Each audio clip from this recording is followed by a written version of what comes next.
Okay, तो आज की इस वीडियो में हम अपना ही फ़ोन बनाएंगे। इसका नाम रखेंगे टेकिन PV15। ये एक तरीका है बस आपको समझाने का, शायद आप बेहतर समझ पाएँ। इसमें जो बैटरी लगाएंगे उसको चार्ज करने के लिए, उसका टेम्परेचर देखने के लिए, इन सब चीज़ों के लिए एक IC लगाना पड़ेगा। उसको हम बोलेंगे चार्जिंग IC, जो बैटरी चार्ज करेगा अपने फ़ोन की और VPH प्रोड्यूस करेगा अपने फ़ोन को जो सप्लाई चाहिए चलने के लिए। और इसको हम DC टू DC कन्वर्टर भी बोल देते हैं। क्यों बोल देते हैं आज मैं आपको बताता हूँ। जब हम अपने फ़ोन को चार्ज लगाते हैं तो अपना phone battery charging IC battery charge करता है और फ़ोन को बंद भी नहीं होने देता, उस टाइम भी चलाता है। और जब हम चार्जर को निकाल देते हैं तो बैटरी से अपने फ़ोन को रन कर देता है। जैसे कंप्यूटर में UPS होता है, उस तरीके से चार्जिंग IC ये काम करता है। इसलिए इसको DC टू DC कन्वर्टर भी बोल देते हैं। उसके बाद देखिए बैटरी कनेक्टर की चारों पिन्स की डिटेल मैं बता देता हूँ। फर्स्ट पिन VBAT, अगर इस पे हम डायोड वैल्यू चेक करते हैं तो 400 से 1000 के बीच डायोड वैल्यू आनी चाहिए अप्रॉक्सीमेटली। सेकंड पिन जो बैटरी टेम्परेचर की होगी वहाँ भी 400 टू 800 के बीच डायोड वैल्यू अप्रॉक्सीमेटली आनी चाहिए। थर्ड पिन BSI की लाइन जो है वहाँ पे भी आपको 400 टू 800 डायोड वैल्यू मिलनी चाहिए। उसके बाद जो लास्ट पिन है वो है ग्राउंड। रेड प्रोब को मल्टीमीटर के रेड प्रोब को यहाँ रखेंगे और ब्लैक से वैल्यू चेक करेंगे। वैल्यू आनी चाहिए वरना फ़ोन ऑन नहीं होगा।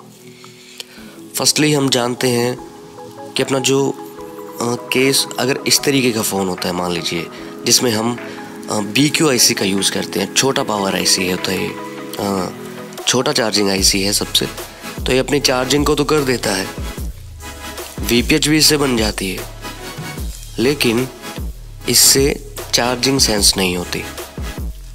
माने भी आप चार्ज फुल नाइट लगाते हैं तो कोई बैटरी में इशू ना हो, इसलिए चार्जिंग सेंस भी करना ज़रूरी है।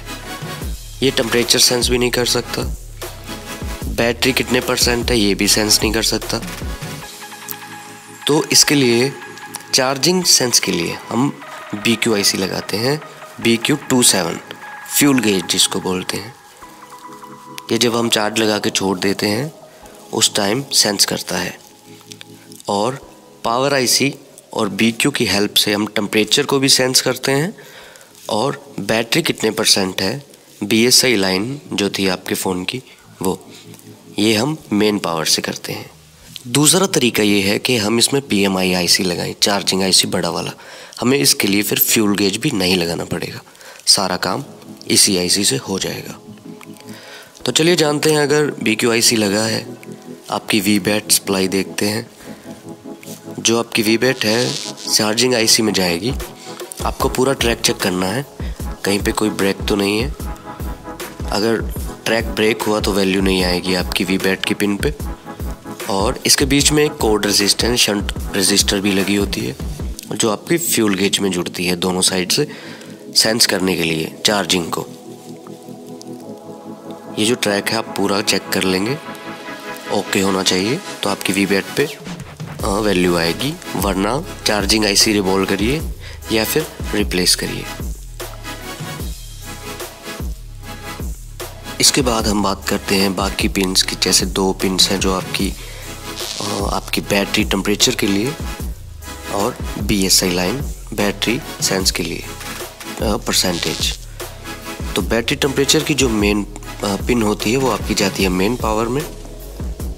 अगर छोटा चार्जिंग IC लगा है तो, जैसे BQ की बात कर रहे हैं, Redmi 5A, ओनर के कुछ फ़ोन जिसमें BQ IC लगता है, तो इन फ़ोन्स में ये आपके फ्यूल गेज से भी जुड़ती है और आपके मेन पावर से भी। अगर इस पे वैल्यू नहीं आ रही है टेम्परेचर की लाइन पे तो आप मेन पावर रिवॉल्व कर सकते हैं अगर छोटा पावर लगा है तो। और फ्यूल गेज से भी जुड़ा होता है ये ट्रैक।